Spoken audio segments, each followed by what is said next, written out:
মহারাজ 6 বছরের শিশু ক্ষুদিরামকে মায়ের স্নেহে বড় করলেন অপরূপা দেবী। ক্ষুদিরামের কাছে তিনি তার মা। বয়সের সাথে পাল্লা দিয়ে বাড়ে প্রতিরোধের স্পর্ধা। ব্রিটিশদের অন্যায় অবিচারের সামনে গোলার মতো রুখে দাঁড়ায় কিশোর ক্ষুদিরাম। ভারত মায়ের প্রতি কর্তব্য পালন করতে এগিয়ে আসে 16 বছরের সাহসী ক্ষুদিরাম। যোগ দেয় বিপ্লবীদের দলে।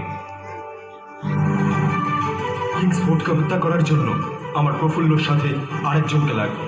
আমি যাব। তুই পারবি ক্ষুদিরাম? এই দেশ আমাদের দেশ। প্রত্যেক ভারতবাসী যাতে মাথা উঁচু করে বাঁচতে পারে তার জন্য আমি আমরণ লড়াই করে যাব। ভেঙে ফেল কর্ণে লোপাট রক্ত জমাট শিকল পূজার পাষাণ বেদী। কারা রইল কপাট ভেঙে ফেল কর্ণে লোপাট রক্ত জমাট শিকল পূজার পাষাণ বেদী। ওরে ও তরু নিশান বাজা তোর প্রলয় নিশান ধ্বংস নিশান রূপ প্রাচীর প্রাচীর বেদী। ওরে ও তরু নিশান বাজা তোর প্রলয় নিশান ধ্বংস নিশান রূপ প্রাচীর প্রাচীর বেদী।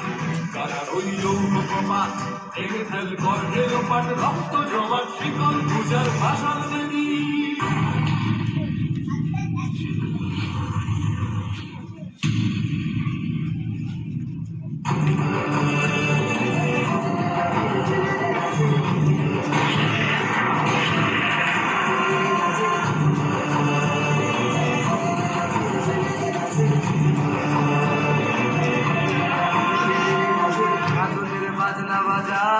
মালিক দেশে রাজা, কাজলের বাজনা বাজা কে মালিক দেশে রাজা।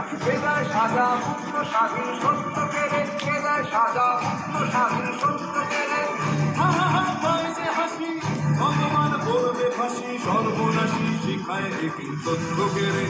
কারা রইল কপাট ভেঙে ফেল কর্ণে লোপাট রক্ত জমাট শিকল পূজার পাষাণ বেদী।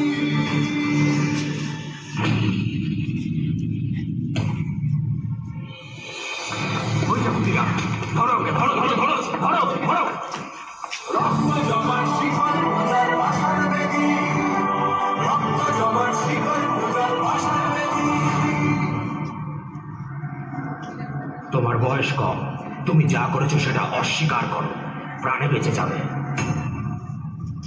না, আমার বিরুদ্ধে যে অভিযোগ আমি তা অস্বীকার করব না।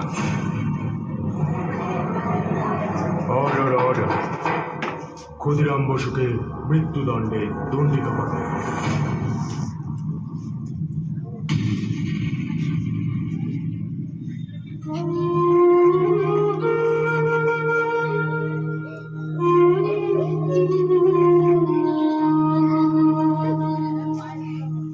খোকা, ওই খোকা, তুই কোথায় যাচ্ছিস বাবা? কোথায় যাচ্ছিস আমাকে ছেড়ে? তুই কেউ ফিরবি না?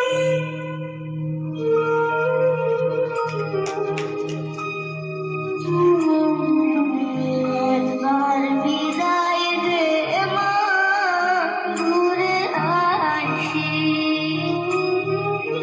হাসি হাসি করব ফাঁসি, দেখবে ভারতবাসী।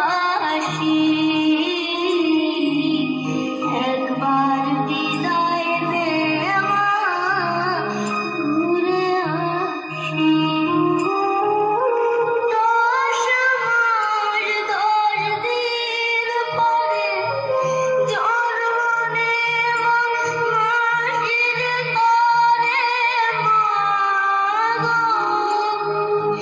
তখন যদি না চিনতে পারিস, দেখবি গলায় বাঁশি।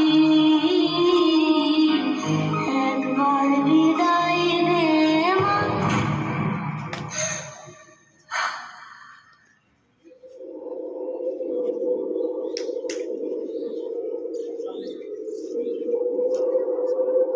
বন্দে মাতরম, বন্দে